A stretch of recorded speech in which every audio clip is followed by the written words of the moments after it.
you were the first person I knew who really was like, I'm going to train affiliate managers. I'm going to create like an amazing system for it. You really teach people how to be aggressive without being annoying. You teach them how to deal with the egos of entrepreneurs, which is a huge thing as far as getting people to mail, all that other kind of stuff. You built this real thing. What was it that attracted you to affiliate marketing in the first place? And why did you decide that like that was where you wanted to carve out your space, besides the fact that you've been doing it for Brad and for other people before that? That's a good question. So when I came into direct response,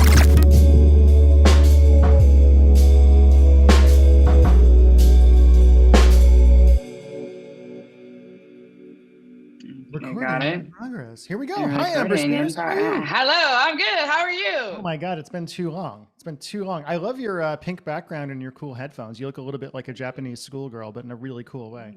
Stop. Thank you. No one's ever told me this before. Oh my God. We're already starting out with a bang already. With a bang, with a bang. So happy to see you, Mike. When was the last time I even saw you? It's been years now. There's this whole pandemic thing or something. Jesus. It's been too long. I'm trying to think, when was the last time that I saw you? We hung out at Mimosa in 2019. It was late 2019. It was a long time ago. Yeah. A long time ago. You had very much fun, as I recall. I was more than a little drunk, I think. You seem very in demand.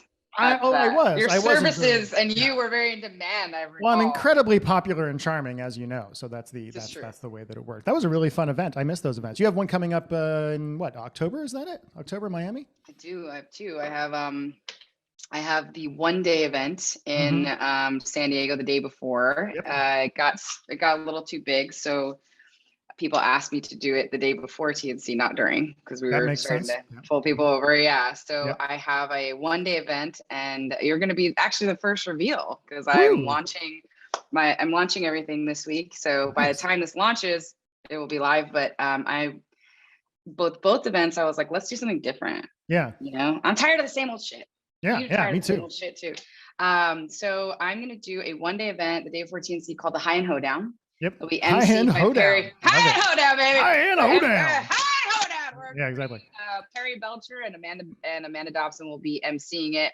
Which was super fun. Perry was last week's guest, and I just talked to Amanda about being a guest eventually. Actually, I think Perry was 2 or 3 weeks. Either way, he was a previous guest, and he was lovely. Yeah. He's such a lovely man. They both are so lovely. And so they're gonna come out, MC it. I'm working with the Dining Dominatrix from LA. She's gonna be helping with the menu. The Dining Dominatrix. That's some branding Dominatrix. Is she an actual dominatrix who also does dining, or is she just kind of like, hey, I just wanted to take that branding and apply it to some kind of food-based system? I feel. Or does she dominate the food? Maybe she ties up the food. She spanks the shit out of those chicken cutlets. You need to dominate the chicken. You take the chicken, you slap the chicken. You really got to. You make the chicken feel bad about itself. You make it say thank you. You put a collar on it. It's great. Yeah, exactly. She's amazing. I met her in Antarctica in March. Yeah, I was on a big cruise with billionaires and all these thought leaders, and I was the smallest business in the room by far. And I was like, this is amazing. Swimming in a huge pond that I'm literally a tadpole in. I'm inspired. I loved it. I was like, this is sick.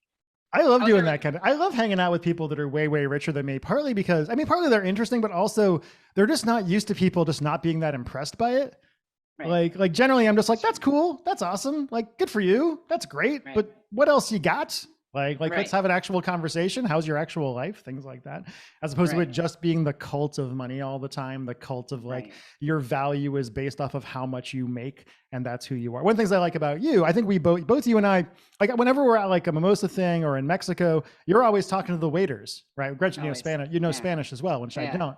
But I think you and I have that in common. I have a real anti-elitist streak in me. A very, very strong one, where I just get annoyed at people who think they're the shit because they've made a lot of money or shit like that. I'm just like, good for you, man. That's awesome. But it doesn't change your value as a human being or anything like that. Right. I feel like money amplifies who you are. Yeah, that makes sense. Yeah. Yeah. And when people are like, oh, they changed when they made money. I was like, no, they didn't. That was who they were. And they were just kissing ass and brown nosing or lying about who they were and wearing masks. And then the mask fell. As soon as they started making money, they could be themselves. So I don't believe, for me, I could never rub two pennies together. And I remember growing up, watching my dad, who was the world's worst entrepreneur and Yeah. one of the world's worst providers, constantly drag us from one place to another because he was under the guise of saving lives for Jesus. It was also because he couldn't pay So the wait, so bills. did you have any siblings or anything when you were growing up? I had two. I'm the oldest Two. of three girls. So Okay.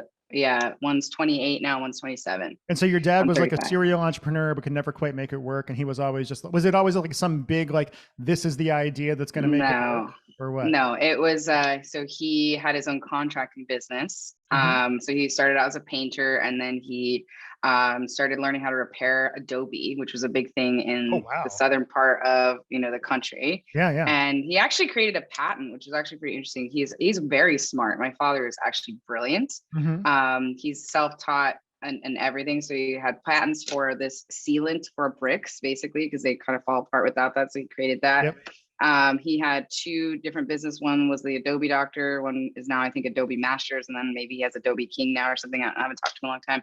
Yeah. But it was interesting watching him because I made a decision when I was a child that I was going to be generous because my dad was so cheap. You are And very, like, very generous. I think thank perhaps you. to a fault, as we have discussed in the past. Yeah. Yeah, we had discussed that. Yeah. Yeah, but it was interesting because it roots down, and you're watching somebody that, like, my dad would rather do everything himself than pay an expert to do it, and then Yep. everything would break. One of those things, and it's like Mhm. it costs you more to do. But anyways, it's a lesson I think in business too. Like, sometimes you just need to pay for Oh, excellence. You yeah. can't do it all Oh, yeah. yourself. And the amount of time that it takes you to learn the skill to do it poorly, you could have made a bunch more money just hiring the right person to do it, right? So we do Or have even to, even like, if you could do it better, right? Like, this is the thing that I right, fall into sometimes. It's like, well, I could do that better, but I have other shit to do that is more valuable with my time. So even if I have an employee who's only going to do 75% of as good of a job on, say, right, writing this email that I just don't have time to write, it's still right, done and it's still pretty right, good, and it still allows you to focus on other things, which is letting go right. of that perfectionism and that level of control. Like, I mean, you've had employees. How much do you have employees now? I mean, between your agency and everything else, how many employees do you have now, or have you had? We had a lot more Yeah. pre-COVID when we had an agency. So we're at like almost 30 Damn, pre-COVID. dude. And then, as you know, Jordan passed away, and that Yeah. just, like, that shattered me. And that's when we decided to sunset the agency and just, Mhm. I like to say sunset because we're bringing it back quietly for a couple of clients. But as you know, you were one of the people that we had to sunset, right? We were really excited Mhm. about working with you. Yep. And I couldn't, I know the level of excellence that I expect for myself. And I also take a lot of pride in, if you're going to pay me money, I'm going to Yeah. earn that from you. And I'm Yeah. going to make sure you get a phenomenal return. And if I can't guarantee that, then I can't do it. And Yep. that's, I think, the reason why I have longevity in the industry. But I think right now we've got 9 full-time at Eastfit. I just bought Brett out of Mimosa. So Yeah, I saw his that. team, yeah, ran a lot of our stuff. They did the ops, they did the copy. So I'm starting that team now from scratch. So it's a fun So are you process. managing all these people? So my business is set up so that, like, I'm the dancing monkey on stage. I write the Right, copy, I create the products, I do the podcast and things like this. And right. Mike Halakakis, who's worked with me for many years now, like He's so 9 years cool. now. Mike's awesome, right? Like, He's Mike fucking is my awesome. number one employee. He has a nice incentive plan for things, et cetera. And, like, he runs the business. He does all the, like, crunchy, like, the stuff that my brain is simply not made for, right? Like, it's just a total Right. waste of my time. Are you, like, actually, like, managing employees on a daily basis now, or do you have somebody else who's really focused on that? So Alona takes on a lot of the management of Yeah. the team. Yeah. So that really helps me. And then on the Mimosa side, my mentor, and who became a business partner of mine last year on a different company, a consulting company, he's stepping in, Chris Guerrero, he's stepping Oh, in yeah. to help me with, he's going to come in as president to help me build up the teams, because what I'm building with Mimosa is radically different than what it was. And it's Yeah. also going to turn into something radically different next year. So it won't be Mimosa Mastermind in its form next Mhm. year. So I'm going to need a team. I'll share with you, like, one of the things that I'm doing differently is I'm adding in a concierge service. So Mhm. one of the challenges that I think when you go to these events is that, a lot of the responsibility of the ROI is on your shoulders. And I've always kind of struggled with that, you know, I mean, as far as like, if I'm going to an event, it's on me to make connections. It's on me to sit at the right table and be brave enough to go talk to Chris Haddad or somebody like that. Right. Exactly. Or pick the right breakout rooms, or, you know what I mean? Like, it's just, I think it's challenging for us. And so I've had time for the last 6 months while we were going through the sale to really think about it. And so I've added in things that I think are really important. Like, for example, you'll have a taste of the concierge service this year where you're going to have somebody that's going to meet with you, do your intake forms, figure out what experts you're paired with, all that stuff. But next year, when we turn it into an actual mastermind, your concierge, because this is a transition year, your concierge is going to be somebody that's like, hey, Chris, I understand that you're going to, Affiliate Summit East. When we talked, earlier, you said that these are the events you're going to. There are 7 members that live in New York. Would you like us to arrange set up a reservation for you guys? Would you like me to help? That's like some Amex platinum level service right there, right? Man? Exactly. And Amex Black Card service or whatever. Right. And if we're charging a premium rate, then we need to, we need to give premium service. And the other thing that I'm doing next year is, because I'm turning it into a mastermind, I'm going to do things a little bit differently. I'm going to take 50 founding companies and we're going to just sit down and really focus on how to add tremendous value and help these 50 companies grow. And also, it's like, how do you lead leaders is one thing that I've really been kind of watching for a long time. Like, the thing that I think we're missing as leaders leading leaders in these masterminds is there's no accountability on top.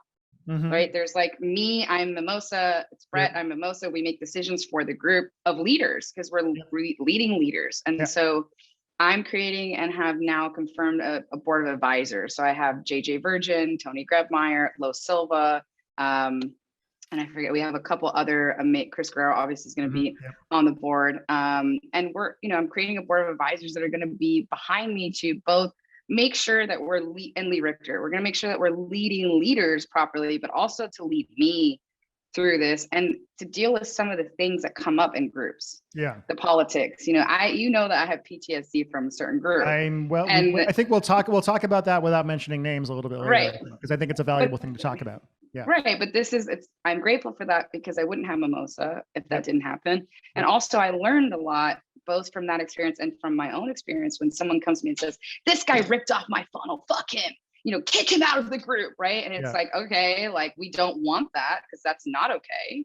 However, I don't want to be the final decision maker. And I have biases. If you came to me and you were like, this motherfucker ripped me off, and I didn't know the other person, I'd be like, well, I'm going to go to Chris because I know him. And so, so I want to have the support of a board to say, hey, this is what we're doing this year. Where do you see the places that we could get stuck or not add value? Or like, what do you think we need to do to really serve these people? So a board of advisors to lead me.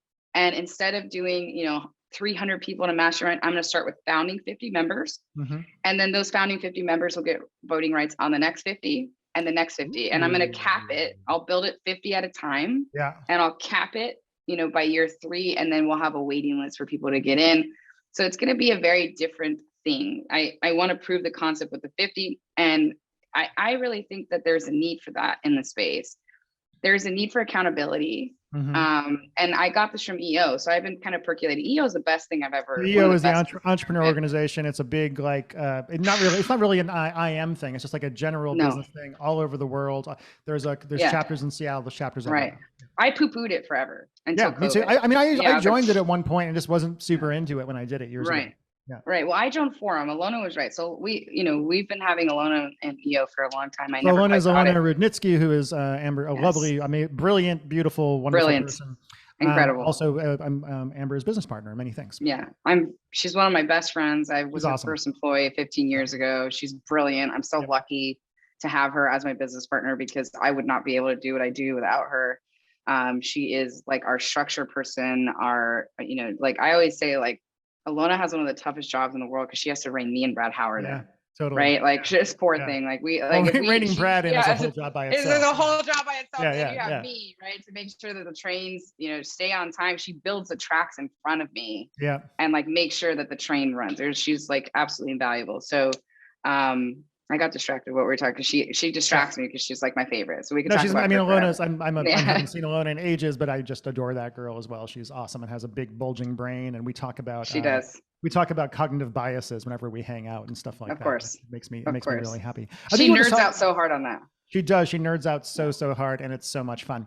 I think we were talking about you being very intentional about building this out, 50 people at a time, et cetera, and having what's your end goal? So like I've known you for 7 or 8 years now, I think, something like that. Yeah, a long time. Because we met many years ago. I had just gotten divorced from my first wife, I think. I was still in the middle of a lot of crazy stuff.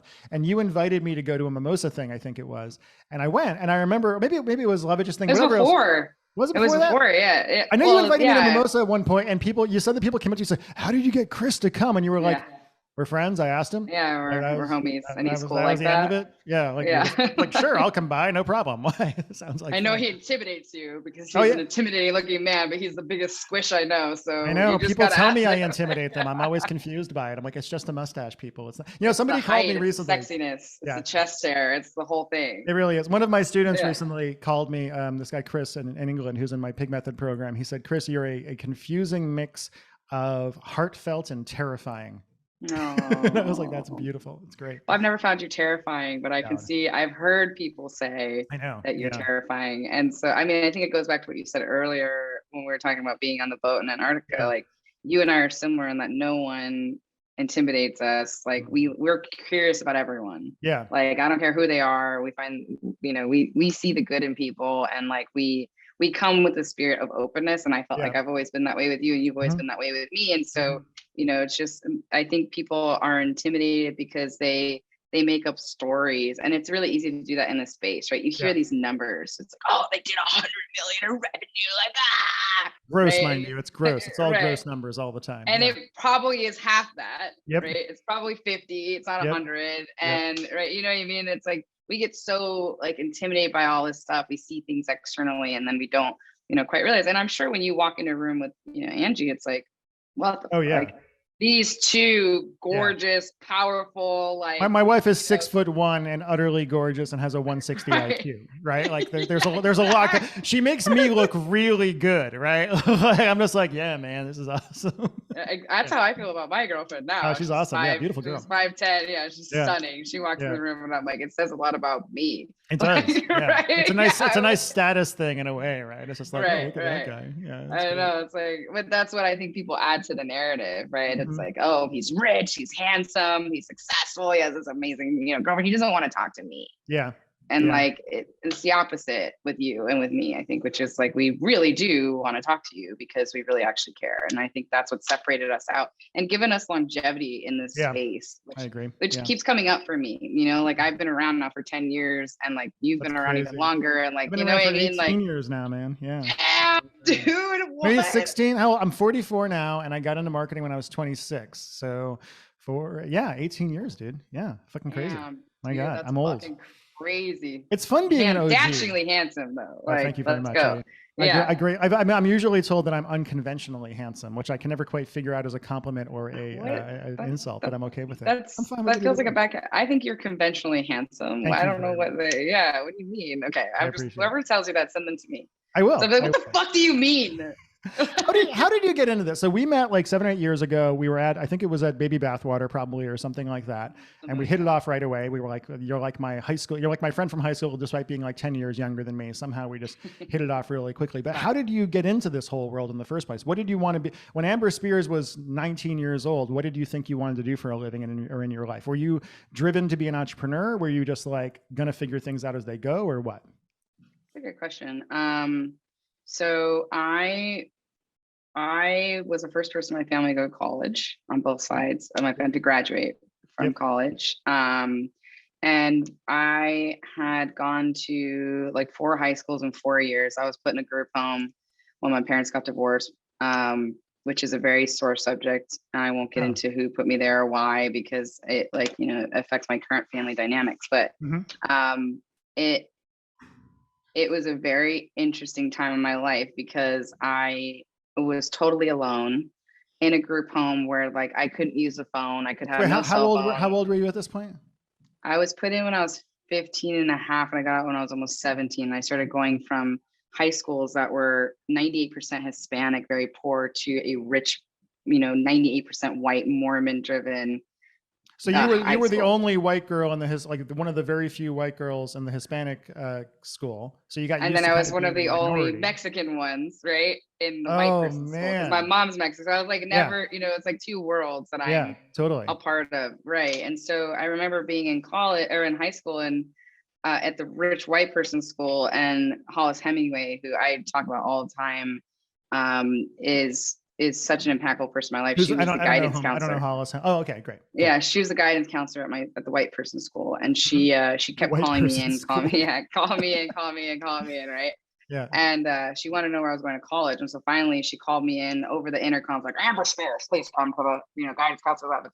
And I walk in, and she's like, "Where are you going to college? Like, you are so smart. Like, you're taking all AP classes, you're crushing it. I know you've been to a bunch of different schools, but like." Yeah. You are like a perfect fit for going to college on these scholarships. And I was like, I'm not going to college. And maybe I'll be a real estate agent like my mom, or like, I don't know, maybe I'll work at a tattoo shop. I don't know. I had like Yeah. no You had dreams for my no future, dreams, no ambitions. Yeah. no ambitions, because my ambition was to stay alive, basically, Hmm. to make Hmm. it. And so she sat me down. She's like, the Dorrance family scholarship is due tomorrow.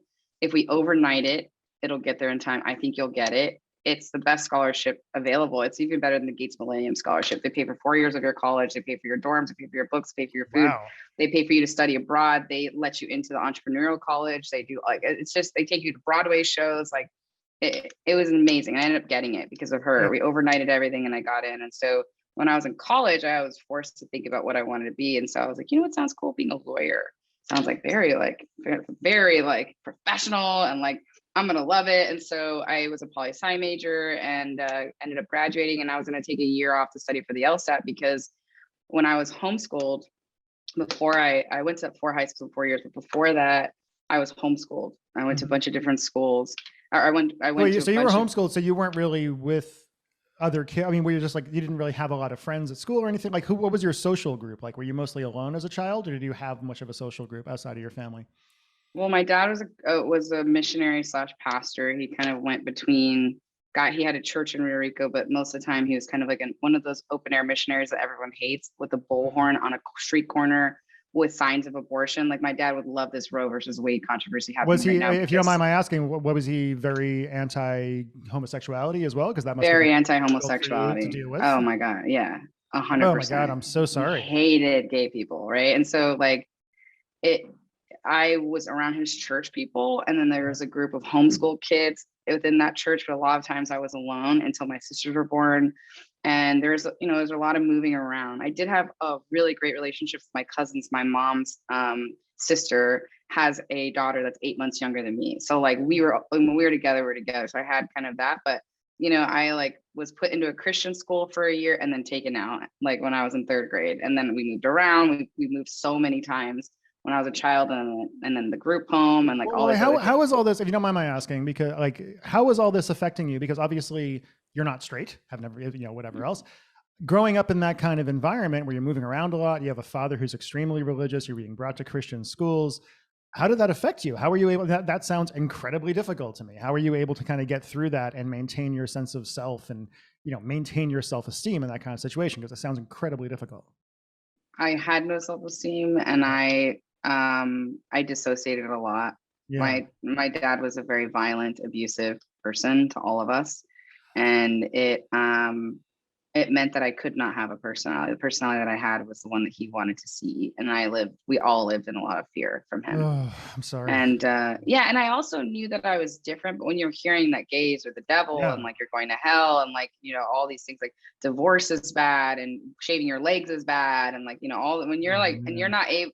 I wasn't able to watch TV. I wasn't able to listen to the radio or anything around him. But when I was with my friends or like my grandparents and stuff, I was addicted to the TV, right? Because Yeah. like I never Yeah. got it at home. Like I was like, Yeah. wow, movies, like wow, Little Mermaid, you know what I mean? Like, so It's I like had some, ex-Mormons I know who, like, as soon as they yeah, become ex-Mormons, they party harder than anybody I've ever met in my entire life. honor. Right. Yeah, like I'm a PK kid, so I'm a pastor's kid. So we go hard, baby. Like we get freedom. But I knew that I was different when I was young. I just couldn't quite place it. I knew that there was something hidden within me. And then Yeah. when I got older and I hit puberty, like, I started dating boys Mm. and I liked them, but I didn't have the deep passion for them that I saw other people having. And then when I ended up having a relationship with my first girlfriend, that's when it really clicked, where I was like, oh, I feel just as crazy for her as I do for other people. And I also know it's wrong.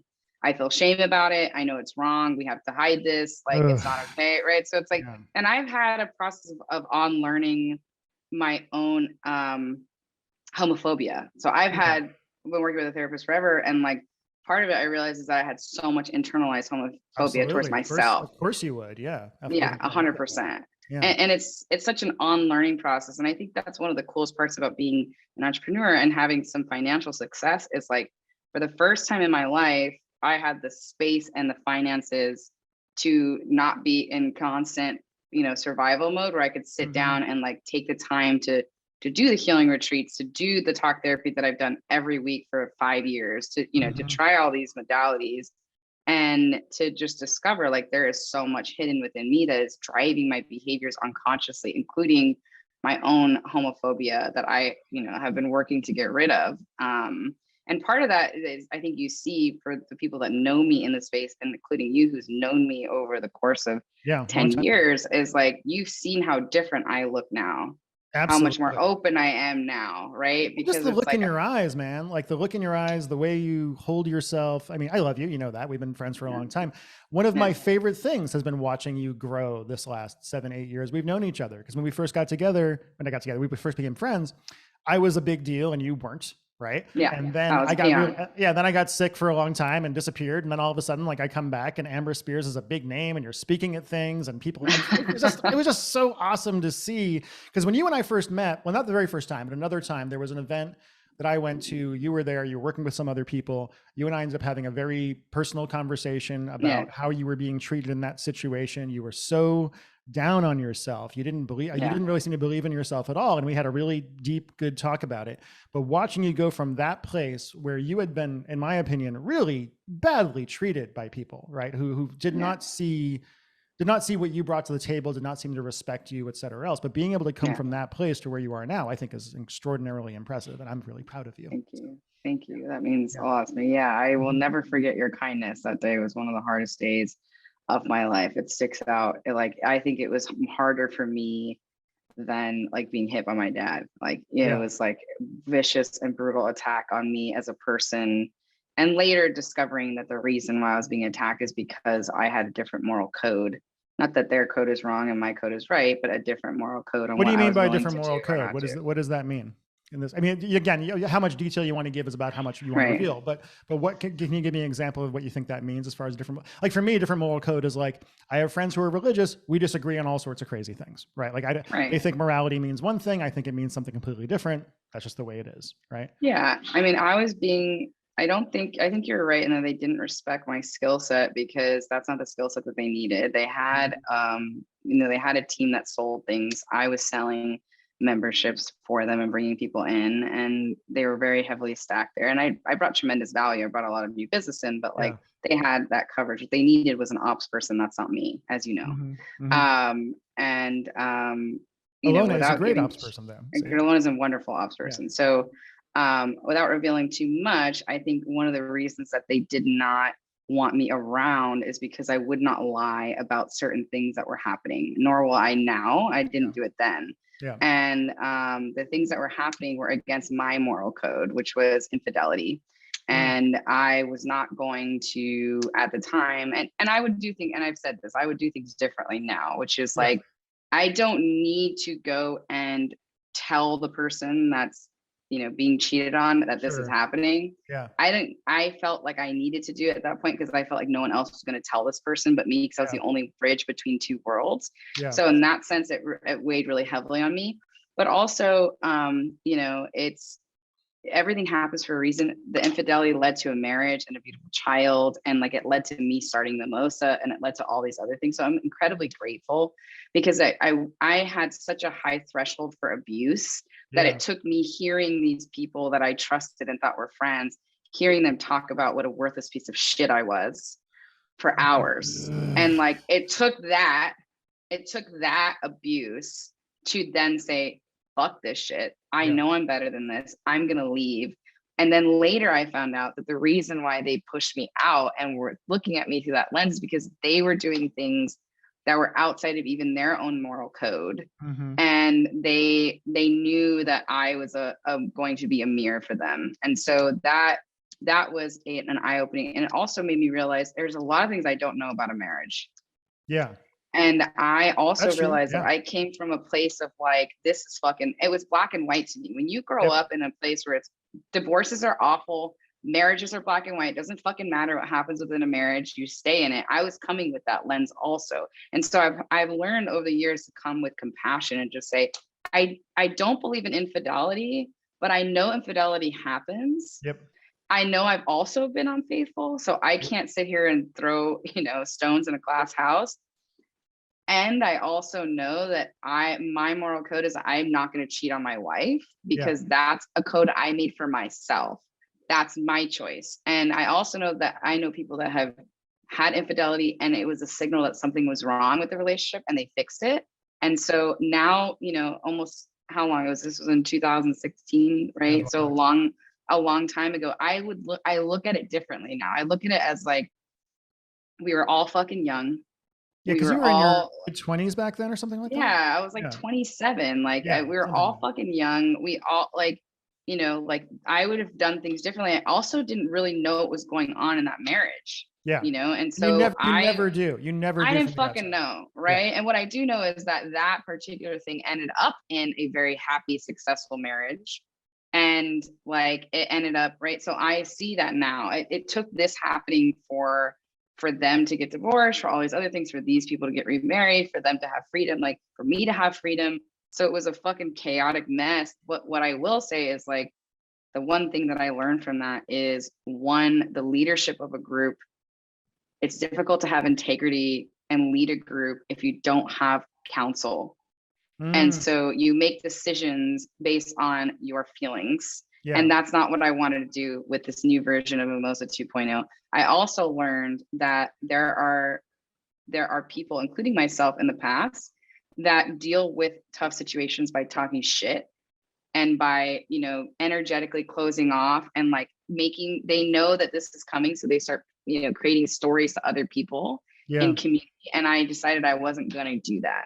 Mm-hmm. And so that's one thing I've always been very careful of, is like, I don't talk shit about people like that in big groups of other people. I might have my own opinions about people, but I keep them very much to myself, or like I'm very trusted.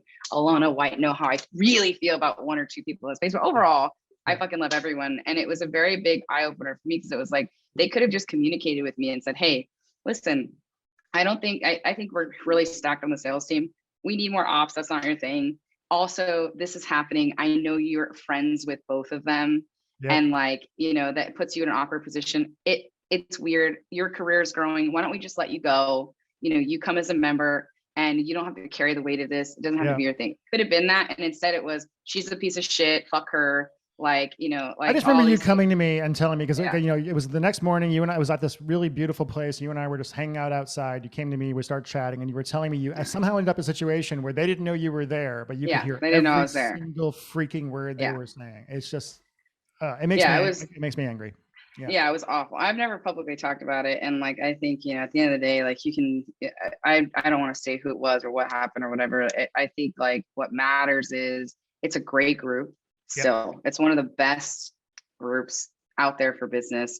I learned a lot from watching them. I learned a lot from watching them internally on what they did. I learned a lot about what I want to do. And I also learned a lot about what I don't want to do, including how you treat certain people, including how you treat staff, including how you, how you navigate through things like this. And I think like, again, I don't want this to be like a shit talking thing, because it's not. I hope that if any one of them hears this, they know that I've changed a lot, and that I also know, and I have a lot of regret for coming in like a wrecking ball and like doing what I thought was right without having all the information, and like coming from the Christian background that I had, and like how grateful I am that it happened, because I needed pain to propel me forward. Yep. So that was also the same time that I was business partners with someone else, pre-Alona, who stole a bunch of money from our company and like, wreck. So this was all happening at the Alona same did not time. steal money. It was the previous No, person. she did not. It was the previous person. She would not do that. You would Yeah. never do that. And, Yeah. and that's the reason why we partnered after that. Yeah. That's what came out of it. So in a 6-month period, I went from having a hysterectomy, mourning the loss of the dream that I wanted, which was to carry my own children, to have a family, to being in this group and loving this group so much and feeling like an important part of this community after not having community for my whole life, and it was such an important part of my identity, to then learning that those people that I was working with were calling me a piece of shit and like didn't value me and didn't, like didn't want me around, which was so painful. To also seeing that the person I had partnered with, that I was putting everything into building this business, had taken money and not considered me a full partner, even though that's what our agreement was and all this shit. So that was a 6-month period, which also I ended up meeting Jordan in that same 6-month period, who we had a beautiful 3, so there's all this chaos going on. But the pain of that, of the rejection and just all the difficult things that are going on, propelled me into being like, well, fuck you, then I'm going to do my own thing. I'm going to do Mimosa. I'm making a real company, and I'm going to make, I'm going to start this business with Alona. And that was it for anyone listening. Like, I think this is one of the biggest lessons that I've taken as an entrepreneur, because I'm still kind of a new entrepreneur. I'm only been doing this for 6 years, right? It's not very long in the scheme of things. And what I learned from that is pain and anger can propel you forward into something, but you have to keep stoking the fires of it to continue it. And so drive going, to keep that drive, if that's what your drive is. And so in 2019, at the end of 2019, I remember I was sitting with Alona, and we were in Austin. We're sitting around a fire, and I was like, I can't do this anymore. I'm so tired. Like, been pushing so hard. Like, we need to get a manager in here. We need to do this thing. Like, I'm tired. And part of it is like, I lost the rage. I lost the need to prove myself. I'd already proven myself. Is that because you reached a level of success and because I was through a similar thing, right? For like when I was younger, I was driven as all hell because I was just like, I didn't believe in myself. I had never had success. My ego was so attached to being a big deal, right? Like I needed to be that guy who made, millions of dollars a year and was like, crushing it and killing everybody else in these businesses. And once I kind of reached a point of comfort, it's really hard to keep that going because I'm like, I don't care about becoming a billionaire or buying an island. I just want to have a nice life, whatever. Right. No, you're right. I think part of it was that. It was like, I also looked at, did I love what I built? Yes. Did I love the community that I built on both companies? Absolutely. Yeah. Did I feel like I had proven myself? Yeah. Launch after launch after launch, does millions of dollars and like generating this and like bringing people like you and Perry and, and having you guys graciously come and contribute. I had proven myself and I was tired. And so I had to restructure both of the businesses to match like my level of need and desire. Right. And part of that is why I bought Mimosa out, because I have a very clear vision of where I want to go. The transitions we've made in East Fit to go more heavy on the recruiting affiliate managers, educating teams, that kind of consulting, that gives me more joy than actually pushing it forward unless I'm a partner in the business. So like, that's been really clear, right? I don't need to push a bunch of people's products forward. I'll do it if I'm their partner. This is actually this is a really important thing for the people that are listening, right? Because we have a lot of copywriters follow me, a lot of entrepreneurs follow me, et cetera. And I think it's I used to run launches for people too back in the day, right? I would get paid an amount of money. It was usually a flat rate or something, or maybe there was some kind of kicker. If the launch did really well, I'd bust my ass. We'd do the launch. They would get all the leads. They'd get all the customers. I might make whatever I made, but I didn't own anything. Right. Like I didn't have a piece of it in any way. I wasn't invested in it in that way. So I got bitter, honestly, because I'm like, I kicked my own ass to get this launch done. You made millions of dollars and I made, 50 grand. It's good money, but it's not that. Right. Right. And I love that you said that, because like, that's what I hear a lot from, even teams that I coach. They're like, we did a $3 million launch and I made 50 grand off of it. And it's like, okay, well, let's dissect this. Your boss put everything on the line for this. If this had made nothing, you'd still walk away. You'd still get paid. You'd still have all these other things. The skin in the game, the amount of risk that you're willing to take is the amount that you're willing to get back, right? That you put all your chips on the table could have fucking failed. Totally. And like, I think like I was reaching that point of bitterness, and like I was lucky because I learned on a lot of other people's money. Yeah. That's the way I looked at it. I was like, absolutely. Look, I learned on other people's money, and now it's my turn. Plus you got to see things. I mean, you were running like big big launches, right? Big. Yeah. you know, thousands and 5 to 10 thousands of customers. million. Yeah. Yeah, 5 to $10 million absolutely huge. launches, millions of leads. Yeah. Yeah. So you got to see at the very highest level how this stuff works, the biggest problems that come down, the tech Yeah. issues that only happen at scale, like all the really, really hard graduate school level stuff while you were doing that. Right. Yeah. Right. And then I wanted to prove even more that I could do it on my own. And that's when we started East Fifth. Yep. And then we had hit after hit after hit after hit, because it was like, I need to prove that it was me. I needed separation. Same thing with Mimosa. I needed separation from this other group. I needed to prove that I could do it. I wanted to do it my way. And then something shifted, because once the money, you know, started coming and I could slow the fuck down and like really see what I was doing and why I was doing it and what the drivers and the motivators were. And for anyone listening, like, that's where I would look at, like, if you're feeling burnt out or you're feeling, you know, resentful, or you're feeling these things, like really look at like what's driving you. Like, because if you look at it and it's fear or it's anger, you have to continue to be afraid and you have to continue to be angry to keep that level. And that's a really important thing to look at, because I don't know about you, but I don't want to be afraid and angry the rest of my life. To have success. I think what you're saying right now, because again, when I was younger, what drove me was not, again, especially with my mental health issues and things like that, you know, 10, 12 years ago when I was running launch after launch of my own stuff that was doing really well, my motivation was not money. My motivation was not to feel successful. My motivation was to not feel like a piece of shit. Right. I was like, okay, I did a launch. It's the biggest thing in my niche on ClickBank. Therefore, I'm okay as a human being. Right. Exactly. Therefore, anything less than that, it's because that was the only value because like I was in a crappy marriage, I was extremely sick, all these other kinds of things. That's where I was getting my value out of. Now, when I work, you know, doing the podcast, this doesn't feel like work to me. This feels like having a great time with somebody I love, talking about business stuff. Working with my students doesn't feel, I mean, it's hard, but it doesn't feel like work to me, because I'm really taking people who are at a certain point and I'm helping them get to a point where they can live a much better, I'm taking people that are just like I was 15 years ago and helping them get to that new place. When I'm creating products, I'm enjoying this stuff. And my motivation is not, I like money, I want to make money on it, but it doesn't feel like work because I'm doing something that fills my soul a little bit more, as opposed to just being, I'm pissed off and I need to prove something. Right. Right. Like I think finding a way to shift that is incredibly important over time.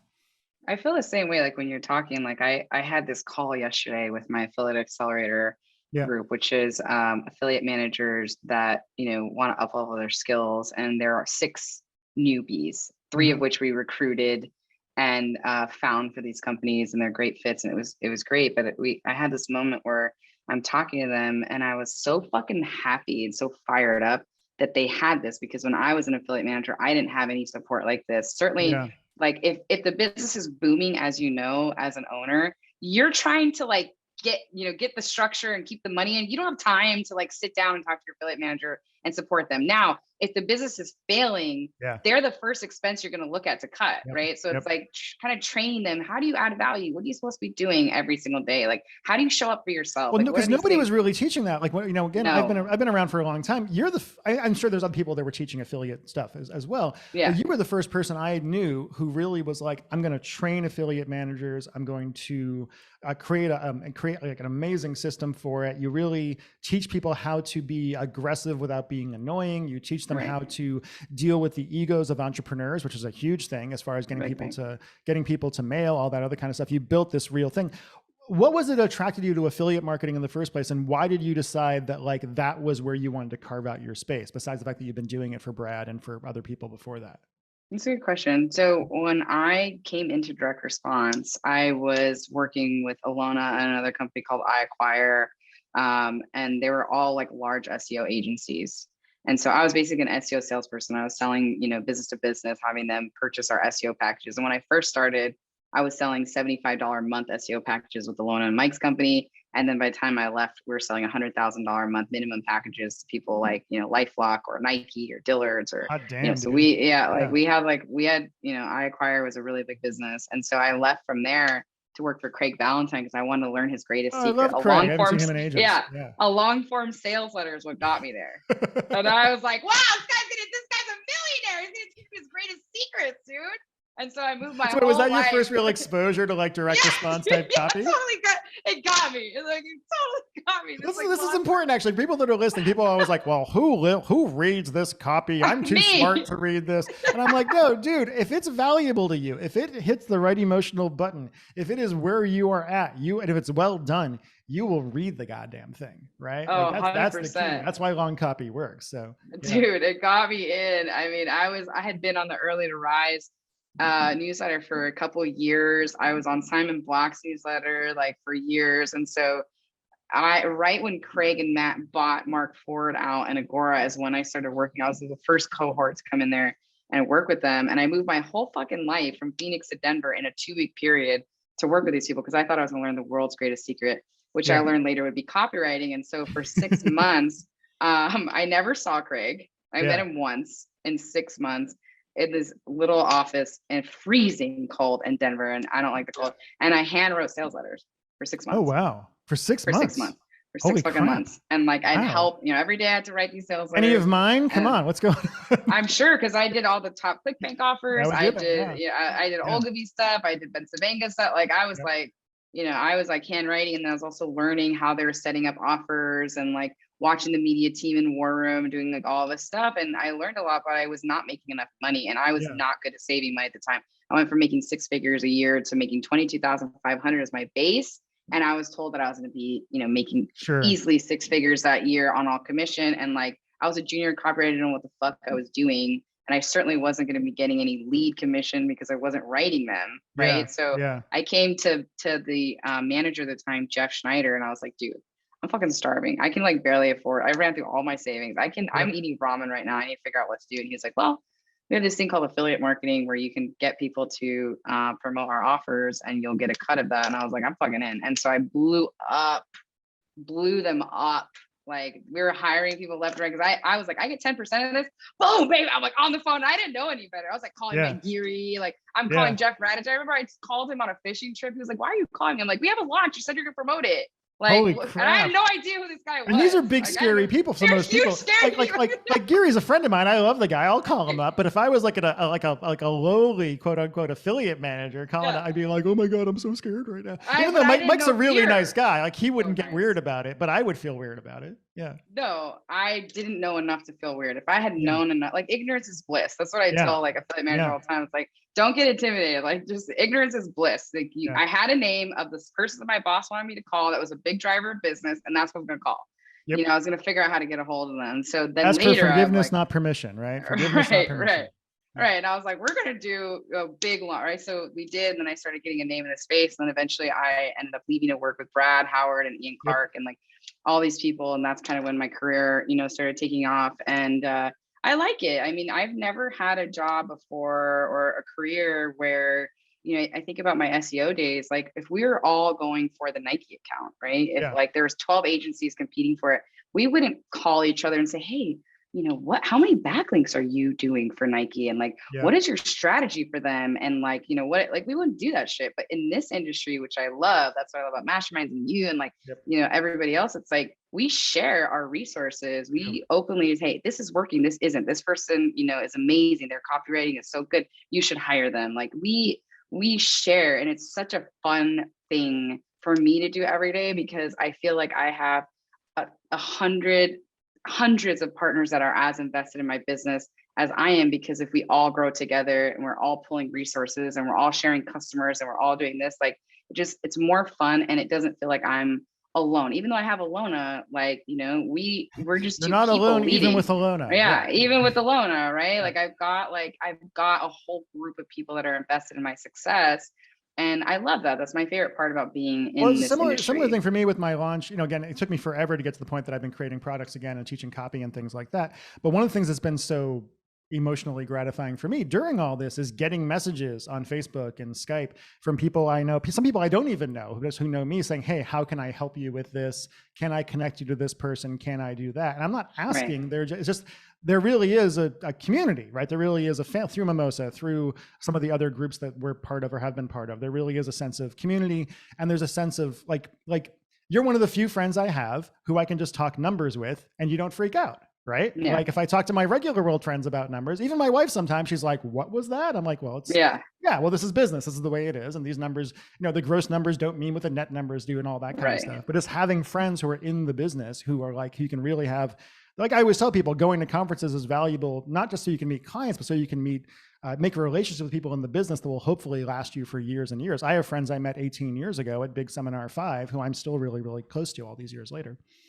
Yeah, and I agree with you. I mean, like I have a core group of friends that like, I always say I imprinted on them. Yeah. When I turned 18 and I got out of the group home, I started working at the Olive Garden. And so Yeah. like two of my best friends I met there, I was the maid of honor in her wedding. I was just with the other one last night at dinner, right? And then I met Alona a couple years after, imprinted on her. Like, I have a core group of girlfriends that are really close to me.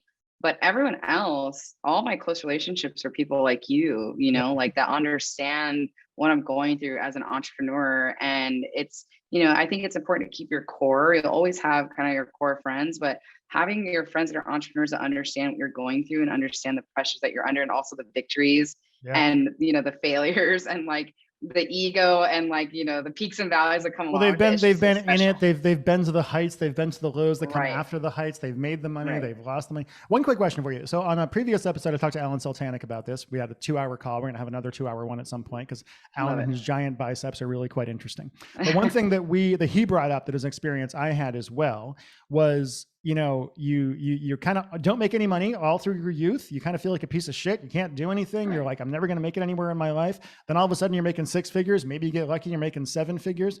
And the mistake that I made, the mistake that Alan made is you try to bring your friends up with you.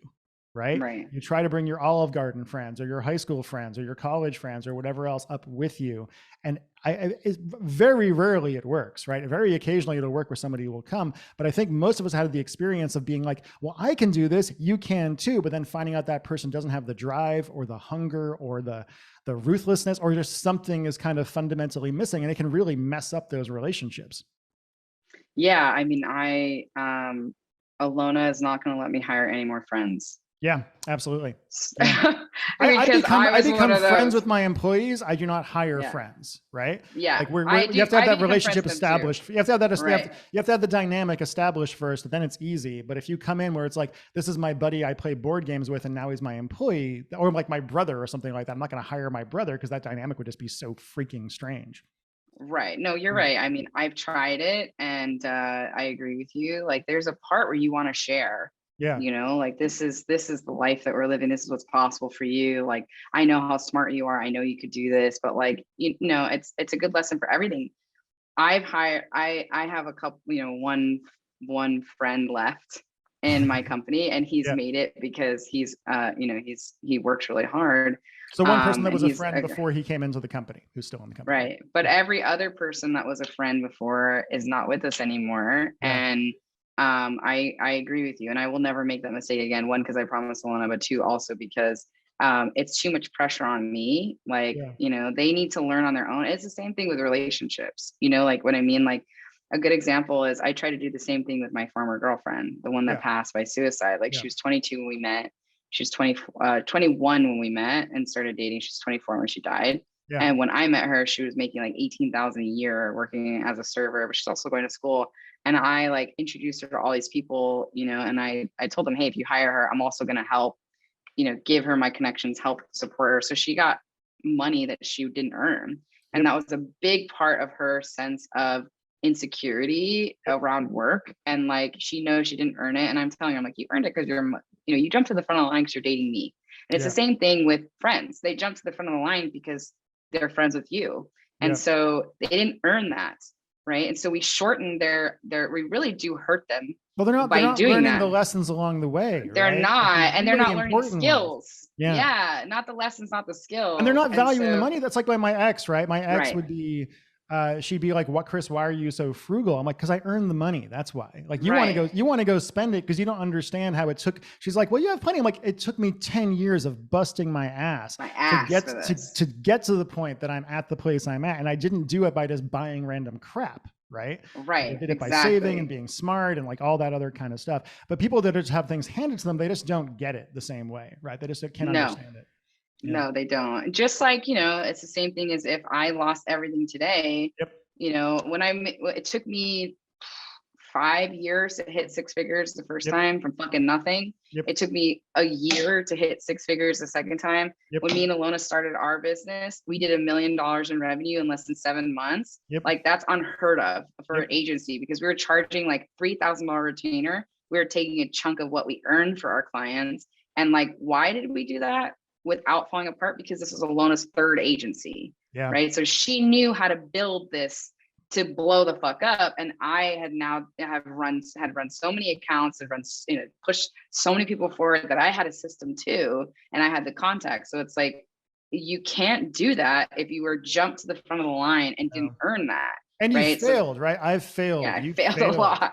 Like I've had offers that I thought were going to crush that did nothing. I got fired from every Right. job I ever had before I got into copywriting. We have like, you Right. have to have the, so often people who are, newer to all of this stuff or haven't reached a certain height, they're just like, oh, well, that's Prasada. That's Amber Spears. They've been successful forever. It's like, nope, not, No. I made $12,000 my first year as a copywriter, 12 grand, Yeah. right? Like way back in the day. Yeah. Yeah, I made nothing. I mean, I made like such little money my first like career doing SEO. And then with Craig, I made like low six figures, barely crossed it over year one, just trying really hard to, work on affiliate marketing. But then by year two, and then I had the business, and now we're rolling, but we still have, peaks and valleys. I had so many transitions. Like getting rid of the agency on the surface is one of the stupidest things you could have done, because it was stability, and because we represented a lot of health and wellness offers. And what happened during COVID?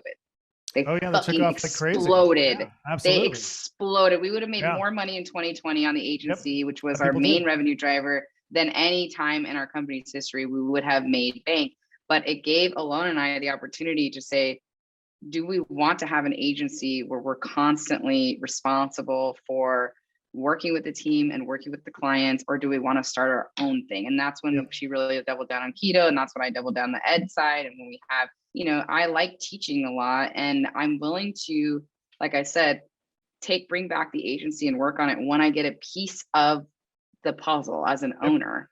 Because I now have the flexibility and the freedom to do that, because I'm not reliant on just my agency money. And same thing with things like when I very occasionally do partnership deals with like Julian Reyes or other people, it's like, I'm only doing like, I'm like, I'll do it for a third of the offer. Like that's, or half an hour, depending on what the partnership deal is, whatever else, but I'm not going to do it for a fee, because I don't need to. I'm not at that place in my career anymore. And I'm really happy about it. Yeah. Right. And, I am open for anyone listening, if you want me and Alona to help support your offers, and you have something that's in our wheelhouse that makes sense, and you want us to open up the kimono and bring all the relationships and bring the affiliate traffic and make sure that your offers are competitive and in best practice, and showcase you to all the people we're working with, we're open to that. But it's going to require a fee, and it's going to require equity, right? Because it does not make sense anymore for us to do that. And some people get mad, and they want us to run as an agency, but like, that's just not, it's not my passion unless I'm building a business, because I want to be able to have passive income streams coming in. Like, and so do you, like I've had them for years and they're wonderful. Right. Exactly. And that's what I'm willing to do. And nothing else. But like, I know I can shortcut, the success for someone tremendously that is in like health wellness, that wants to grow, their products. I'll crush it for them. They'll make tons of money, and they'll leverage my trust in the industry to propel them forward. And that is worth a significant amount of money. And it's very impactful on a business. Yeah. I mean, I'll do a consult call with somebody and I'll give them a hook or like an idea or the beginning of the story. And I'm like, well, that's worth $7 million to you. Like that's not like that. Like I've spent 18 years getting really, really good at this so that I can actually do these things where I can make these small changes and do it. It's not about the time. Here's a really interesting, a weird question for you. You didn't grow up rich, right? You grew up more working class. You've worked at Olive Garden. You've seen all that other kind of stuff. One thing that we kind of see politically these days is this idea of like the dignity of work, right? And like people need to work if they're going to get welfare. People need to work and do these things. Like you must have this job. Here's the deal. like I didn't work for like 6 or 7 years because I got sick and I couldn't do it. And now I'm working because I really want to be doing it and I'm enjoying what I'm doing. But I hate this idea that we tell people that are poor, like, no, you should go to McDonald's and work for $10 an hour for 40 hours or 90 hours a week and be satisfied with that. I think the real goal is to get to a point where you work on things you want to work on because you've developed enough passive income or strong income that you don't have. Like I work generally 4 to 6 hours a day and then I take off and I go do my fun things. And that's the way I want to live it. Like, I don't even know what the question is, but I was just wondering what your thoughts on that kind of idea is around like telling people, because I really hate that in this business, there's lots of people who are like libertarians who are like, I'm a self-made man. I could have done this all by myself. I'm like, no, you went to Harvard. Your parents, your parents gave you this, gave you money. Yeah, exactly. It's like, no, you have like, yes, you worked hard. I worked hard too, but I'm also a white man in America. It was relatively easy. Like all things said at the end of the day. That's interesting that you said that, because I was thinking a lot about that because I've started to become friends with these really amazing entrepreneurs and venture capitalists, many of whom are coming from Harvard and Northeastern and Columbia, and they come from very wealthy families, hedge fund managers, and they come from very wealthy families. And it's really interesting because if I get myself into comparison with them, my business and most of our businesses, frankly, that we know of in the space are fucking nothing compared to these 20, 40, 50, $150 million raises that they're doing and like, all this stuff. But also I had a real moment of realization and talking to some of them, because I was like, man, I'm on this boat in Antarctica. I'm not Mike Posner, Grammy nominated winning artist. I'm not this crypto hedge fund manager with billions. I'm not the founder of Cirque du Soleil. I don't have a New York Times bestselling book. Like, I don't have any of this. And one of them was like, yeah, but you have something we don't have, which is you built your business on your own back without any funding. You owe nobody anything. You owe no one anything. And you don't have it in the back of your mind that you got it because my dad knew the bank, the person that gave me a loan. Right. So you've got things that we don't have, and we can teach you how to, leverage money better. We can teach you how to, go talk to banks and how to raise and how to do these things if that's something that you want to do. And now you're in our group. So now you have the connections that we have, but I want to learn your connections too. I want to know who you're working with that did it with nothing, because that's far more impressive. Sometimes our companies don't make any money for like 5 years. Yeah, totally. And like they have the financing of their families or the financing from other people to do that, but now they have a bunch of bosses, which is something I'm never going to do because I'm not good with authority, right? I mean, that's not my thing. And so it's very eye-opening to see that. And so one way it like answers part of your question, but I think the other thing is like there has to be a self-belief, right? Which is, it's important. Like if I'm working at McDonald's, if I was working at McDonald's 20 years ago, I didn't have YouTube. So like I couldn't be like researching. I wouldn't know that there was direct mail. I wouldn't know that they're making money on the internet. But now there is, and you need to have a genuine desire to be more than what you are. And then you need to have the follow through to go out and do it. And I've seen, a lot of people being like, I can't leave my job when I'm doing and become an entrepreneur. Like I'm busy. And it's like, well, you also have to make the time. If you have time to like, watch Netflix or do whatever, like you have time to like do this. And I understand it's a way to decompress. And that's important. That's how I decompress. But also there's times where I have to like put on my big girl pants and be like even now, like Brett's not around to help me, put up the website and set up the mids. What have I been doing for 4 weeks? I've been learning how to do this stuff, right? Because I'm like, I have nobody. So I have to like figure it the fuck out. And I'm battling tons of self-doubt, tons of that for the first time ever. I don't have a partner in a business, tons of this shit, but like I do it because I know inside of me that I deserve more, that I'm meant for more. And like, I'm not going to let my fear drive me. I'm going to drive. The fear might be behind me, but I'm going to drive. And so there's this desire and this being like, I'm just going to fucking learn it. I'm just going to YouTube it and I'm just going to learn it. But if you don't have that, you can bring somebody who's working at McDonald's or working a dead end job that they hate, and you can bring them and jump them to the front of the line because they know you or they know me, but they're not going to stay there. They're going to fucking implode and self-sabotage. There has to be that innate drive that a lot of people are missing. And that's why, only 16% of the population are entrepreneurs in this country that are of working age, and everybody else is an employee, right? Like we need both. Yeah, I totally agree with you. let's talk about a slightly different topic, because I think it's something that's valuable, and that is dating non-entrepreneurs, right? Because I've seen you do this over, and again, if it's something you don't want to talk about or details. No, I'm down. I love it. I love this question. So I'm like not doing one of these. I remember the last mimosa that I saw you at. You had brought a date to the mimosa, right? And we had some talks because that person was not comfortable there and didn't really belong there. And you and I had to talk about it. And I was like, well, who is this person? And you're like, oh, I met her a month ago or something like that. And I brought her to the thing and she really didn't fit there. And it created this kind of tension. She wasn't comfortable. Why do you think you were so driven to try to bring people who were not ready or not really part of that world into that world so quickly? What was it that was inside of you that was pushing you to do that? Because you do have a little bit of a rescuer thing going on, right? Always, Like you just do. Yeah, I do. Which I've been working on a lot in therapy up until now. Up until now. I'm trying to put this language around it. Again, I think I told you, like, next time you want to do that, call me first so I can talk some sense into you. Yeah. Right. It's a good question. So my partner now is an entrepreneur, and she's a fucking badass. And I learn so much from her every day. Yeah. I mean, just seeing pictures, you guys seem very well suited together. It makes me very, very happy to see you guys so happy together. Yeah, and she gets me, and like, by the way, she's gonna get featured in Forbes, full page, non-page, just because she's a badass.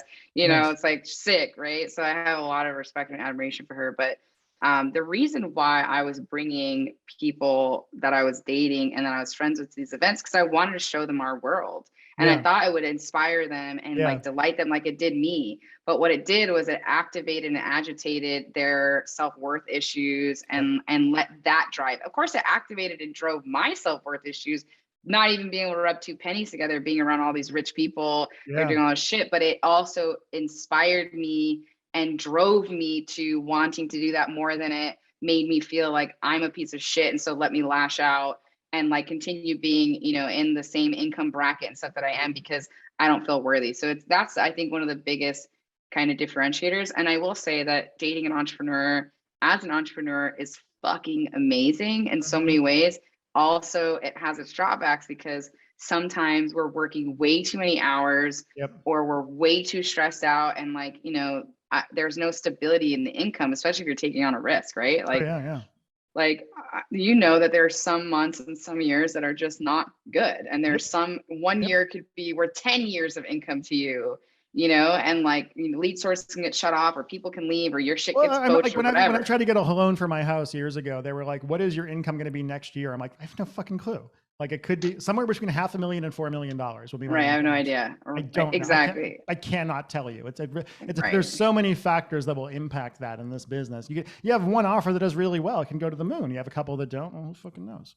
Yeah. Right. And so I think the thing for people dating is first making sure that your values are in order. Yeah. Like if your values match, then that will take you really far. I had partners that we matched on a lot of things, but not key core values. So that was one thing. And then the other thing is just making the decision that like, do I want to date somebody who's going to be a stable pillar for me in terms of they're always going to be home when I need them to be, they're here to raise the kids, this is the thing that they're devoting their life to. A support person. Or do I want somebody to be a warrior and walk through the fire with me because we have really big goals that we're not going to achieve alone. We're only going to be able to achieve it together. And so that's where I'm at now with my partner. Like it's crazy because like if I just jump back one moment to what I was talking about, being on the boat with all these people that come from money, there is a confidence in which they walk into the world that's very similar to the confidence that children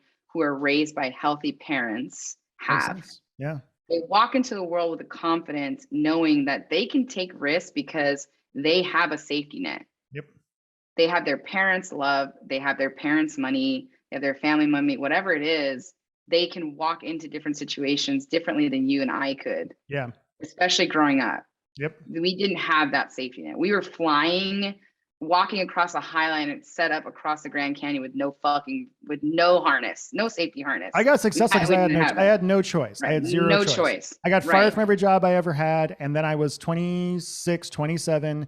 and my back was destroyed, and I was like really sick and horrible, but I had to do it all myself because otherwise I was going to starve to death. Like there was just no Right. other choice. Yeah. Right. And I think it's similar to when you are in a good relationship that I realize, and I'm sure you feel this with Angie. I do. Yeah. Like I now have a confidence walking into the world that I've never had because I have a partner that not only is my equal, if not in a lot of ways, more advanced than me in certain ways, that I have somebody that I trust completely for the first time ever. Like I realized I was, side note, I was doing mushrooms laying on her chest on New Year's Eve. Yeah. And I was just laying there and I was talking to the mushrooms because I'm like that. I'm one of those woo people. Like, what do Sure. I need to let go of? And Yeah. what came up for me is, Amber, you're attracted to women, but you don't trust them. And I certainly don't trust men.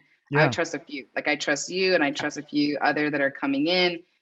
Brad and Al, there's a few that I trust, but that was something I need to work on. That's what I let go of. I was like, this is an old story.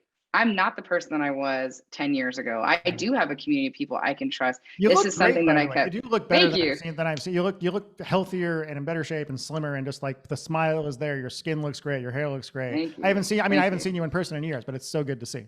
Yeah. Thank you. I appreciate that. But I'm walking in confidence because I have that now. I have the money where I know that like I'm not, I'm not going to, I can pay rent for 2 years or pay my mortgage, do whatever. Like, it's there's confidence that comes with having money in the bank. That's for sure, man. Like just knowing, like I know that if everything went horrible tomorrow, I could go 10 years without making a dime and I'd survive. Right. I might not, I wouldn't live high on the hog particularly, but I'd be okay. And having that really makes just everything a lot easier. It's interesting. And I think that's like that confidence and security is like, it's irreplaceable. And also knowing that if everything was taken from you, including my relationship, which has given me so much confidence and so much joy, if God forbid something happened, she's amazing. She's got my back the way no one else has ever had.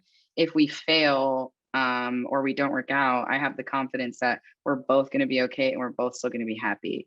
And like, it's the same thing with these businesses. If they got ripped away from me tomorrow, I know that I'd be financially secure and successful because I'd be able to bring it back with this community that I have that will support me. That's not going away. And like, it's such a gift. Like I'm so grateful that I found you, and I'm so grateful that I found this group of people because you are all my safety net. You guys are all creating safety, which I saw when Jordan died. Like when Jordan died, I couldn't even walk through my own house because every other minute it was like door, bang, there's flowers, there's cards, there's whatever. See her everywhere. Yeah. Oh yeah. Oh no, you have friends who are just like hitting you up and calling you.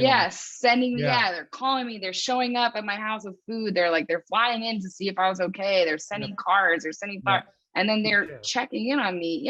For years, it's affected me so much. It still affects me. It's only been, this year. Do you mind if we talk about, because obviously mental health is a big passion of mine. It's something I care about a lot. And do you mind if we go into slightly more detail about Jordan and what she was dealing with? And I think it'd be valuable, both for people that might be dealing with mental health issues, but also people who are partners of or love people who are dealing with mental health issues, and how you got through that and how painful it was. Do you mind if we kind of get into that a little bit, or would that be too painful? No. I mean, I think, I dated someone who I have struggled with depression, anxiety my whole life. So I've been put into psychiatric care twice. Like, I've had my own breakdowns, but I was dating someone who we believe had bipolar 2 disorder. It seems like, which is what I have. Yeah. And it didn't show up until she was 21. And then, you're in the middle of it and you don't realize, and what's really going on. And one of the reasons why we broke up is because the mental illness had taken over to the point where, we could no longer have a healthy functioning relationship. It got violent, got abusive, on her end. And, also she didn't recognize herself in those moments, and neither did I, because that was not the person I was in love with. And what I didn't know is that it was the mental illness driving Angie this. has talked about the experience of seeing me, but having somebody else look back at her. Right. Like seeing 100%. And I do become somewhat of a different person when that really happens. Right. And it's 100 horrible. 100%. That's what happens. And so when I made the decision to leave, the relationship was one of the hardest decisions I've ever made because I loved her so much. But I also loved myself, and I had to go. And so in the 10 months that we were separated, We talked, you know, after a couple months, we started talking again. We were getting back together, which some people know or don't know. She had been dating somebody else, but you know, we were still very much connected and partly in love, even with all the pain. And when she took her own life, it was such a wake up call for me, because I had all these stories around suicide, because my uncle was like, can I just say really quickly? Yeah. She did not take her own life. She did not take her. I'm actually the getting illness. serious. Her bipolar killed her the same way my Yeah. cousin's bipolar killed him, the same way my bipolar tried to kill me. Right. Yeah. Like, so I mean, just, I'm getting a little teary, but just, Yeah. No, I thank you for that reframe, because it is true. I know the mental illness took her life. And I think that we just, the people that loved her, including herself, like, we just did not know how severe it was, and we didn't know what was going on, because she was so smart and she was so like so capable of running her own life, and so independent, and so high functioning, and that probably like good at bullshitting like therapists. Like I was 100%. so good at bullshitting therapists that they only figured it out when Angie came to the therapist with me and the psychiatrist with me, and we're like, he's like, bullshitting you. Like he's really good at it, doing it right now. And she was also dating someone who's good at bullshitting also. So it's like, you know, I've had to work on that too, because I'm really good at putting up masks and compartmentalizing myself, as I learned in childhood, something I've had to. Well, you had to survive with the upbringing that you had with a father who disapproved of who you are at a fundamental level. Like that just, I can barely get my brain around that. It sounds so horrible. But you know, I think a lot of us in this industry, by the way, Chris, suffer from, I am careful to label myself a mental illness, because I've done that my whole life and it doesn't feel empowering. There are some people that I really do feel like chemically need medicinal support, because without it, like you are one of them. And there have been times that I've been, many times from 13 to 25, where I was on medications that, you know, some really helped me and some made it I remember worse. seeing your bag of pills at one point, years and years ago, because when you were on, I think it was soon after your surgery, for your hysterectomy sessions, whatever else, and being like, that's a lot of stuff. That's a fucking lot of shit, right? And so I just, what I think is most important is just knowing that you are loved. For anyone listening, you are, I am, anyone listening are loved just in the condition that they are. And if sometimes you can't show up for yourself, you can't show up for other people, you can, you know, and if you have a fucking public meltdown, or a fucking, you know, whatever it is that you have that you feel shamed by or embarrassed by, like, we've all been there. And most 95% of people will understand and forgive you and will welcome you back with open arms. And the people who don't are the people that don't have a good connection with themselves. And they are harder on themselves, and they are even going to be on you. They're usually projecting something onto you, or in some way. And it's and thank you for saying that, because I do need to correct my language about it, because I could have easily also, when she died, I don't talk about it publicly, but I felt so much guilt and so much remorse about not being able to show up the way, you know, when I left her, one of the conversations I had with my therapist was like, I'm leaving and I think she might kill herself. And I'm staying because I'm so worried about her. I love her so much. And she was like, you can't do that. Like, it's gone to the point where you can no longer stay. And so when she passed, I was devastated, because we were still talking, and but it was more me being like, how could I leave? It's my identity to rescue and to save. How could I leave her when she needed me the most? And my worst fear was realized. And it was just, I know she is at peace because her spirit is at peace. And I know that in this lifetime, in the physical form, her illness won. But I know, and my belief is that she is with us as spirit, and that like she is at peace in that way. And you weren't going to make things better by staying. You just weren't. Right? No, like, it was not. I wasn't. I totally understand the guilt. I would feel it as well in that situation. But you did make the right decision. You made it worked out the way it did, and that's horrible. But you made the decision that was the right decision to make in that situation, as painful as it is. Yeah. Thank you for, you know, being here for me, because it's you've been so compassionate and understanding, and one of the few people that I can talk to about my crippling anxiety, which leads me to not answer text messages and emails because I'm overwhelmed. I'm still working. I'm working. And then I hit you again. And I'm amazing. Like, what the hell? I know. I'm amazing in person. I was like, well, no, but also like we've been friends long enough. I don't take it personally if you don't get back to me. I know you well enough to know, oh, she must be busy, or she's feeling some anxiety, or she's feeling whatever. And we just work through it, because I don't know, the great thing about having bipolar 2 or having dealt with this stuff is I'm very accepting of people at this point, as far as what they're dealing with, depression, anxiety, whatever else. I think and I think it's also important for you and I to talk about the mental health stuff here, because so many folks in our industry are ashamed of what their own depression, are ashamed of their own anxiety. They think nobody else is dealing with that. They think that people at my level or your level or above our level have all of our shit figured out and nothing ever goes wrong and all that other kind of crap, when it's not true at all. We are all carrying these giant rocks on our back. Hopefully you can find people to help you carry them as well. And nobody gets to the top without help, without people to support them. Well, that's what I'm saying. When you said that, people are like, I'm self-made, I did this all. It's like, well, you didn't, because you had clients, you had a team, you had all, like, you didn't do it on your own. You had the vision internet, on your own, right? You had the internet, which also helps. Wasn't here that long ago. So, Yeah. But I think, like, for me, it's such a gift to be in this community. It's such a gift to be able to talk to you, because, you're one of the few people that's really open about their mental health struggles. And I think it gives us all permission to say, if Chris can talk about it and talk about it so openly. And not be ashamed of it, not be remotely ashamed of it. I'm not remotely ashamed. I know. You're not. I'm not ashamed of having Lyme disease. I wouldn't be ashamed of having cancer. I'm not going to be ashamed of having bipolar. I'm just not going to do it. Yeah. I know. And it just, like, it makes me tear up right now, because, like, you being so willing to give yourself permission to be yourself. Like, I remember one of the first times I met you and I was like, this guy, like, with his fucking tights and like doesn't give a fuck, and like talks about his mental illness, and like I'm tearing up right now because I'm just thinking about, I'm like, you're the first person where I'm like, everyone loved you just the way you were. And like, and it wasn't because you were successful. That wasn't it. Like, I just want to be clear.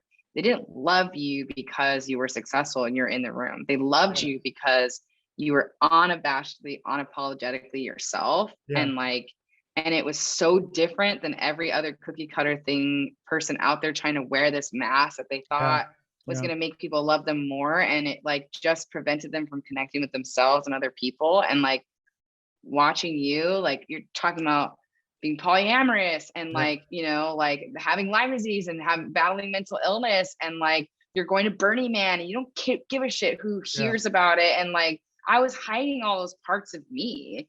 And like, then when I saw you doing it, and it took a little bit of success for me to be like, okay, if I have a little bit of money and I show myself and people don't like it, I could always go back and, but I'll still have this little money. People ask me how I can do that. I'm like, I don't have a boss. Nobody's going to fire me. No one's going to fire me. Nobody in our business cares. They only care that I can help them make money at the end of the day. Right. So there is a certain freedom. And it's a nice thing about our industry, because I'm not worried about like, oh, if I post something of me on Facebook, I'm going to get fired from my job as a substitute teacher or something like that. Right. But like, you like watching you and like watching somebody who does talk to every single person. Doesn't matter if they're a big person or a small person or just starting. Small people are usually more interesting, by the way. Yeah. The quote unquote small people are generally more interesting. Yeah. And like, I just, like you are, like I said, and we just mentioned it, like one of the few men that I like really trust. And I'm learning to trust more men. And it's because of your consistent kindness and your understanding and your patience, and also, like, for me, very healing, where I'm like, this guy's brilliant and he like wants to spend time with me. And like, you know what I mean? Yeah. And like, and you could be spending your time with anybody. And like, I enjoy being around you because I'm like, he's in his fullest expression of himself. And that gives me, the courage to be that. And now I'm in my more fullest expression of myself. And we're beautiful to watch. It's so beautiful to watch. It is so beautiful. One of the things, actually, people ask me about that. They ask me, I don't wear the tights as much anymore because I'm not manic and nobody really needs to see my regal Lebanese schlong. I mean, some people are sad that if you're. No, I know they are. I know they are. I know they are. But I've had people at conferences, they come up to me and they say, how do you do that? How do you just like stretch inappropriately in the middle of the room and wear tights and do this and say things to women that if I said those things to women, I'd get slapped, but you get a hug. Like, what's going on? And I think it's just like not being scared to be who you are, but also you're not in high school anymore. You're just not. Right. So many people are so anxious about like, oh, if I wear a hat, I'm going to get made fun of. I'm like, you're not in high school. It's just not going to happen. And if it is, you don't never need to see those people again. It's not a big deal. Unless they have a gun or something, just don't worry about it and just kind of be yourself. And you will find out that people love that. They are attracted to that. They want to see that genuine, real person inside who's not afraid and hiding behind a curtain the entire time.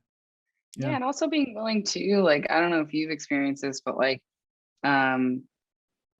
I am also willing to let go of the me that like was like successful, or the me from 5 years ago. That's not the me of today. Like, I think that's one of the challenges with even social media. If you build up a big following being a fitness expert and then you change to being something else, like you're still like kind of still trying to be a fitness expert, because that's, you know, you're like past. And it's like the same thing with me in my career. It's like, hey, if you don't like the current me, like that's okay, because I'm not going to put myself back into the me of 5 years ago and like still love you, all love, but like being willing to shed these like versions of me and these habits of mine and these beliefs of mine that no longer serve me, which means that the people that did believe those things, not that they're wrong, are just not in alignment with me anymore. And being willing to like shed that, like even a copywriter who becomes an entrepreneur, does that mean you're going to lose all your copywriting friends? Right? You might lose some of them.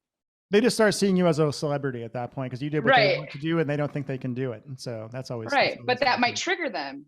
Right. Yeah. Oh, it does. It does. Friendship because of that. You know me for a long time. The upside to me, just being very open about who I am, is some people really like that. Some people really hate it. Right. Some people get, I trigger people like nobody's business, like especially people that are pretty insecure or racist or sexist or whatever else, because I'm very much not that. And I am very angry at people that are like that. They will blow up at me. They will freak out at me. They'll try to insult me. And I'm just like, dude, I don't care. Like, I just, you know who you are. Well, also, I just don't care about, why would I care about their opinion? Why does it matter? Like, why do I give a shit? Unless they have power over me, and they don't, why would I give a shit about their opinion? Right. That's okay. True. Well, I know you need to wrap up because you have another call and we've been going for an hour and a half. I know you and we could talk for another 3 hours because I love you. That's the way it is. I'd be honored to have you on my podcast starting later this year, quietly, and also anytime you want to chat, dude, I'm here. Oh yeah, I will definitely have you back. I think what I want to do maybe in the future, maybe have you and Alona on at some point. I love that. I like the idea. Like what I want to do also, I want to try to get like David Deutsch and Paris Lampropoulos, and the three of us will talk about what it's like to work for major mailers, even though I've never personally done that, they have or whatnot. And then maybe having you and Alona come in and talk about what it's like for the two of you to work together, because you're more quote unquote right brain, she's more quote unquote left brain or whatever. I think there's just a lot of opportunity. I'm just really enjoying making the show into whatever the hell I want it to be, and it's been really fun so far. So it's really genuine. And it'd be cool to hear me and Alona too, because we are best friends. Yeah. That started as employees. How do you transition from power dynamics like that into a business partnership where like we both have changed so much in the last 6 years and in the last 15 years? And like, how do you keep the friendship dynamic strong when you guys might not agree all the time in the business? Oh, yeah. That's beautiful. And like and like I'm happy to share that. And she's got so much, as you know, to share when it comes to stuff like that. I think it'd be really fun. She'd love it. And she'd be a huge value add for everyone listening. Yeah, we'll do that. I mean, the thing is, I only have 52 shows a year. People are like, when am I going to come on? I'm like, I'm going to figure it out. Like, fuck, man, I don't know. At first I was like, man, am I going to be able to get like 52 guests a year who are interesting? And now I'm like, damn, I know a lot of people. Like, and the people are you going to do it with Angie? I'm going to do one with Angie, actually. Yeah, people have been asking about that. Her and I talked about it the other day. I think it's going to be, her and I also were just really funny together. So that'll be really fun because we crack each other up constantly. It'll be really fun. Anything you want to pitch or tell people to go do or anything like that before we Good. Thank you for asking. I think if there's anyone listening that wants to grow their revenue and their reach with affiliate partners, definitely hit me up at amber@east5thavenue.com, 5, letter 5, or the number 5 TH Avenue, all fully spelled out, or go to traffictribe.com. We've got amazing group of companies that meet 1 to 2 times a month, and we basically send traffic to each other's offers and like go really deep and build our relationship. or of course Mimosa Mastermind, which is for 7, 8, 9-figure business owners. Yep. And we do like the coolest events ever. So they're very, very cool events. They're very, the people that go are wonderful. Amber, you're coming this year. I am coming. Yeah. Amber and Brett of them. Brett is not in the business anymore, but did a great job building a community, and it's a really beautiful thing.